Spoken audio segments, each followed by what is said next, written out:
नमस्कार दोस्तों, मैं महेंद्र रघुवंशी एक बार फिर स्वागत है आपके अपनी YouTube channel MR education point में।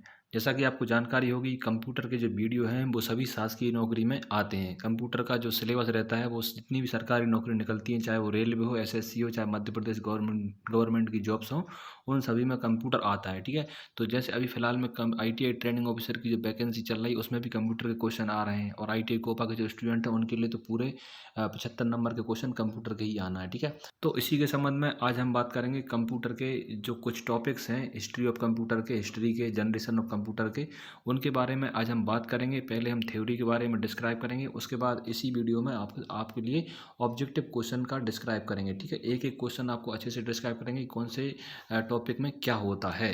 तो इसके पहले भी हमारे चैनल पर कंप्यूटर से संबंधित बहुत सारे वीडियो हैं, topic wise, computer hardware, computer software, input device, output device. वो क्वेश्चन आप चैनल पर जाकर पढ़ सकते हैं, या इसी वीडियो के डिस्क्रिप्शन में आपको वो वीडियो भी मिल जाएंगे। तो आप उन वीडियो को ज़रूर देखें, जिससे आपकी कंप्यूटर का पूरा सिलेबस तैयार हो सके। तो चलिए वीडियो को शुरू करते हैं। तो वीडियो को बिल्कुल भी स्किप ना करें, और अगर चैनल पर नए हैं तो चैनल को सब्सक्राइब करके बेल आइकन को प्रेस कर लीजिए, जिससे हमारे आने वाले जो वीडियोस हैं वो आपको मिलते रहें। आज हम बात करेंगे मॉडर्न कंप्यूटर के बारे में, कंप्यूटर की शुरुआत के बारे में, कंप्यूटर की जनरेशन्स के बारे में। ठीक है, कंप्यूटर की पीढ़ियाँ जो हैं उनके बारे में बात करेंगे।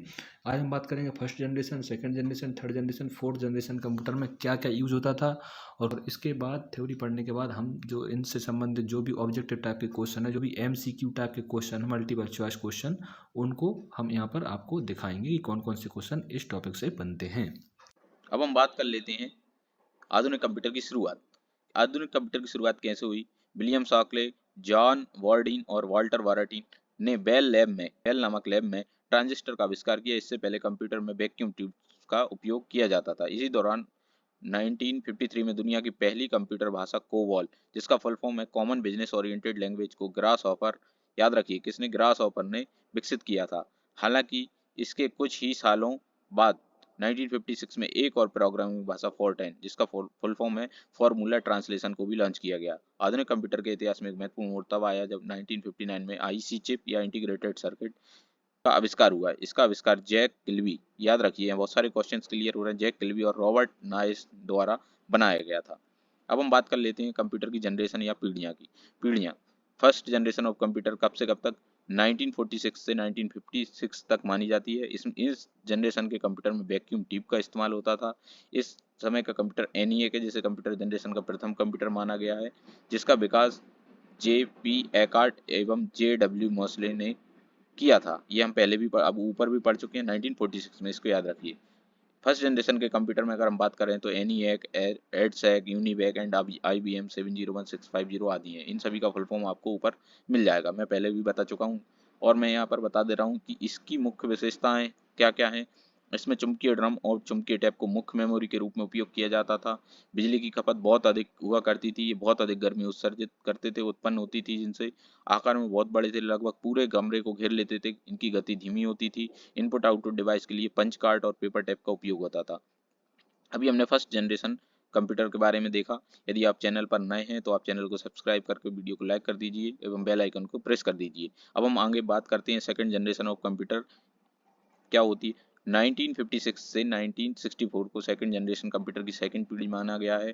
इस समय के कंप्यूटर में ट्रांजिस्टर का उपयोग होने लगा था, जो पहले वैक्यूम ट्यूब का इस्तेमाल होता था। इस समय के कंप्यूटर में मशीनी भाषा के स्थान पर उच्च स्तरीय भाषा का उपयोग किया जाता था, जैसे कोबॉल, स्नोबॉल, फोर्टन, एल्गोल। उदाहरण यूनिवैक 1108, IBM 7094, CDC, ये इस समय के कंप्यूटर के उदाहरण। इसकी मुख्य विशेषताएं, मुख्य इलेक्ट्रॉनिक घटक के रूप में ट्रांजिस्टर, ये याद रखिए सेकंड पीढ़ी में, सेकंड जनरेशन में ट्रांजिस्टर का उपयोग होने लगा था। चुंबकीय कोर और चुंबकीय टेप को मुख्य मेमोरी के रूप में इस्तेमाल करते थे। निर्देश लिखने के लिए असेंबली भाषा का, जी हाँ असेंबली भाषा, आप इसको याद रखें, असेंबली भाषा का उपयोग होने लगा। ये हम बात कर रहे हैं सेकंड जनरेशन की। गति और विश्वसनीयता में सुधार पहली जनरेशन कंप्यूटर की तुलना में। जब इसमें ट्रांजिस्टर का उपयोग हुआ तो इसकी गति भी बढ़ गई और इसमें विश्वसनीयता भी बढ़ गई। इनपुट आउटपुट के लिए पंच कार्ड और मैग्नेटिक, अब इसमें मैग्नेटिक टेप का इस्तेमाल होने लगा। इसकी बिजली की खपत कम थी, कम गर्मी उत्पन्न होती थी, आकार छोटा हो गया पहली जनरेशन की तुलना में। जी हाँ, अब हम बात करते हैं थर्ड जनरेशन ऑफ कंप्यूटर। 1964 से 1971 का समय जो है उसको तीसरी पीढ़ी कंप्यूटर की माना गया है। इस समय के कंप्यूटर में आईसी चिप का इस्तेमाल होने लगा था, जिसका निर्माण जैक किल्बी ने वर्ष 1958 में किया था। ये आप याद रखें, कब किया था? 1958 में। कंप्यूटर के संचालन हेतु ऑपरेटिंग सिस्टम का प्रयोग किया जाने लगा, जिस कारण इसके अन्य कार्य स्वचालित हो जाया करते थे। इसके उदाहरण है IBM 360, 370। इस तरह से मुख्य विशेषताएं इसकी क्या है? एकीकृत सर्किट IC चिप का उपयोग मुख्य इलेक्ट्रॉनिक घटक के रूप में होने लगा। बड़ा चुंबकीय कोर, चुंबकीय टेप डिस्क, मुख्य मेमोरी थी। कम बिजली की खपत थी, कम गर्मी भी पैदा होती थी। फॉर्ट्रॉन, बेसिक, पास्कल, कोबॉल, सी आदि प्रोग्रामिंग भाषाएं उपयोग की जाने लगी। ये बहुत छोटे, सस्ते और अधिक कुशल हुआ करते थे। हम आप बात कर लेते हैं कंप्यूटर की चौथी पीढ़ी या फोर्थ जनरेशन की। जी हाँ, ये अभी हम आपको डिटेल्स में बता रहे हैं। आगे चल के हम इससे संबंधित ऑब्जेक्टिव क्वेश्चंस भी इसमें देखेंगे। कृपया आप बने रहिए वीडियो को पूरा देखिए। आगे हम बात करते हैं फोर्थ जनरेशन। माइक्रो प्रोसेसर का नाम आज सुन रहे हैं। इस समय के कंप्यूटर में माइक्रो प्रोसेसर का इस्तेमाल किया जाने लगा। इससे इसकी प्रोसेस क्षमता पहले से कई गुना बढ़ गई। इस समय के कंप्यूटर का उदाहरण था डेक 10, IBM 4341 स्टार 1000। इस तरह microprocessor VLSI, very large scale integrated. जी हाँ, आप इसको याद रखें, कभी कभी इसका फुल फॉर्म भी पूछ लेते हैं। एक माइक्रो चिप पर हजारों ट्रांजिस्टर का इस्तेमाल करने लगे। इन्हें माइक्रो प्रोसेसर के रूप में भी जाना जाता है। पिछली जनरेशन की तुलना में उत्पादन लागत बहुत कम हो गई। ये सस्ते हो गए, सस्ते मार्केट में उपलब्ध होने लगे, जिससे ये आम लोगों के लिए भी उपलब्ध हो गया। कंप्यूटर प्रोग्राम को C, जावा स्क्रिप्ट, कोटलॉन आदि प्रोग्रामिंग भाषाओं में लिखा जाने लगा। कंप्यूटर आकार में बहुत छोटा सा हो गया, पोर्टेबल हो गया। एक जगह से हम दूसरी जगह इसको ले जा सकते थे। कंडक्टर मेमोरी जैसे रैम, रोम आदि इसमें उपयोग होने लगी। फोर्थ जनरेशन में आप याद रखिए, कौन सी जनरेशन में? फोर्थ जनरेशन में। अब हम बात कर लेते हैं कंप्यूटर की अगली अगली पीढ़ी, फिफ्थ जनरेशन की। फिफ्थ जनरेशन में 1985 से अभी तक की फिफ्थ जनरेशन को माना गया है, कंप्यूटर की पांचवी पीढ़ी माना गया है। जिसकी हम बात कर लेते हैं डेस्कटॉप। आज की जनरेशन में कंप्यूटर उच्च स्तरीय भाषा का उपयोग किया जाने लगा, जैसे C++, जावा, पाइथन आदि। जो हम देख रहे हैं आजकल लैपटॉप, डेस्कटॉप, टैबलेट, स्मार्टफोन, ये सभी आज के फिफ्थ जनरेशन के कंप्यूटर हैं। इस जनरेशन में ultra large scale integrated circuit का उपयोग किया जाने लगा। ULSI, इसका full form ultra large scale integration है। ये कभी कभी पूछ लेते हैं, आप इसको याद रखें। ये फिफ्थ जनरेशन में यूज होता था। इस कंप्यूटर में कम बिजली की खपत, कम गर्मी पैदा होने लगी। प्राकृतिक भाषा या मानव भाषा को समझने में भी सक्षम हो गए। उच्च क्षमता और बड़ी मेमोरी इसकी होने लगी। इसमें कई गुना डाटा हम इसमें पहले के कंप्यूटरों के मुकाबले स्टोर कर सकते हैं। कुछ लोकप्रिय उन्नत तकनीकों में आर्टिफिशियल इंटेलिजेंस, ये आप याद रखिए, आर्टिफिशियल इंटेलिजेंस फिफ्थ जनरेशन के कंप्यूटर में यूज होती है। Quantum computation, nano technology, parallel processing आदि शामिल है। जी हाँ, अभी हमने देखा, आप सबने और हमारे साथ मिलकर देखा इस वीडियो में हमने किस तरह से कंप्यूटर का इतिहास और कंप्यूटर की पीढ़ियों को डिस्क्राइब किया है, जिससे कि बहुत सारे क्वेश्चंस बेसिक कंप्यूटर के रूप में बन के आते हैं। अब हम समझते हैं MCQ, मल्टीपल चॉइस क्वेश्चन। जी हाँ, अब हम इस चैप्टर से संबंधित कुछ आपके लिए मल्टीपल चॉइस क्वेश्चन लेकर आए, जिनको हम आपके सामने प्रस्तुत करेंगे।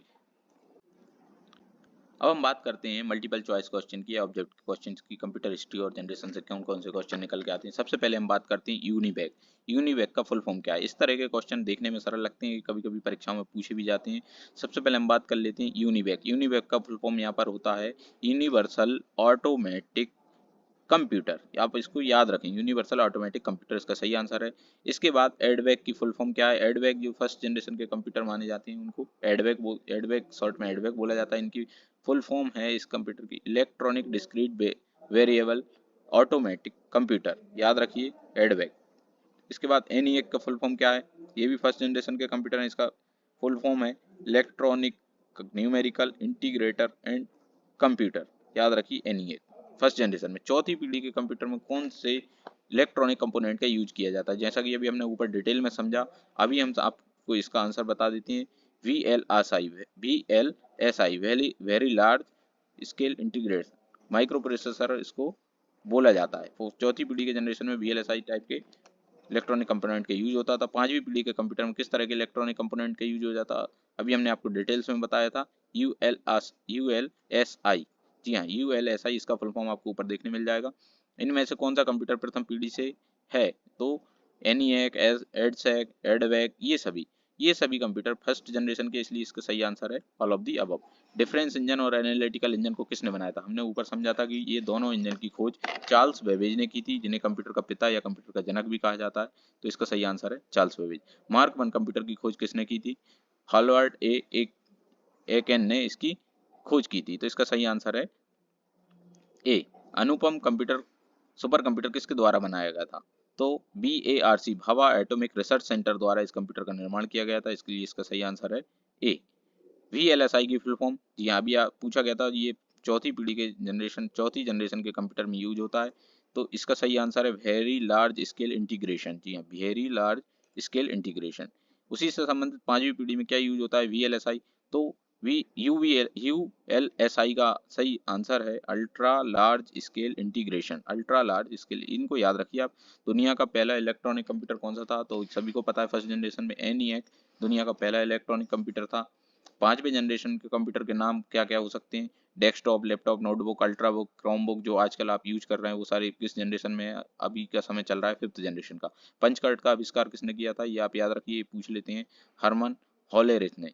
हरमन हॉलेरिथ ने पंच कार्ड का उपयोग किया था, आविष्कार किया था। इसके आविष्कारक हरमन हेलोरिथ थे। ये किसी किसी बुक में देखने को नहीं मिलता, इसलिए हमने इस क्वेश्चन को यहाँ पर शामिल किया है। पंच कार्ड का जो आविष्कार थे वो हॉलेरिथ थे। अब हम बात करते हैं आर्टिफिशियल इंटेलिजेंस का उपयोग कंप्यूटर के किस जनरेशन में किया जाता है। अभी अभी हमने पढ़ा था कि फिफ्थ जनरेशन में, अभी की जो टाइम चल रहा है उसमें आर्टिफिशियल इंटेलिजेंस का उपयोग किया जा रहा है। कंप्यूटर में इंटीग्रेटेड सर्किट टेक्नोलॉजी का उपयोग कब किया गया था, तो ये जो थर्ड जनरेशन थी हमारी, IC चिप का इस्तेमाल जब किया गया था 1964 से 71 में इसका इस्तेमाल किया गया था। अब हम बात करते हैं कंप्यूटर की किस जनरेशन में ट्रांजिस्टर टेक्नोलॉजी का उपयोग किया गया था, तो सेकंड जनरेशन में ट्रांजिस्टर का यूज किया गया था। ये सेकंड जनरेशन 1956 से लेकर 1963 तक थी। फॉर फॉरट्रैन का फुल फॉर्म क्या होता है, फॉर्मूला ट्रांसलेशन। इसका सही आंसर है फॉर्मूला ट्रांसलेशन। मार्क 1 के निर्माता कौन थे, ये क्वेश्चन रिपीट हुआ है, पहले आया था आविष्कारक, अब आया है निर्माता, तो ये क्वेश्चन इस तरह से घुमा फिरा के भी आ सकता है, तो इसका सही आंसर है होवार्ड एकेन। आप कंफ्यूज ना हो। प्रथम गणना करने वाला यंत्र था आविष्कार अबिकस, इसकी खोज चीन में हुई थी। अभी आपने देखा कंप्यूटर हिस्ट्री एंड जनरेशन, या कंप्यूटर का इतिहास एवं पीढ़ियों से संबंधित कुछ हमने डिटेल्स पढ़ी शुरू में, और बाद में हमने टॉप 20 क्वेश्चंस देखे। उम्मीद है आपको वीडियो पसंद आया होगा। तो अगर आपको वीडियो पसंद आए तो वीडियो को लाइक करिए, शेयर करिए एंड चैनल को सब्सक्राइब करिए और बेल आइकन को प्रेस कर दीजिए। मिलते हैं हम एक नई जानकारी के साथ हमारी नई वीडियो में। धन्यवाद। जय हिंद, जय भारत।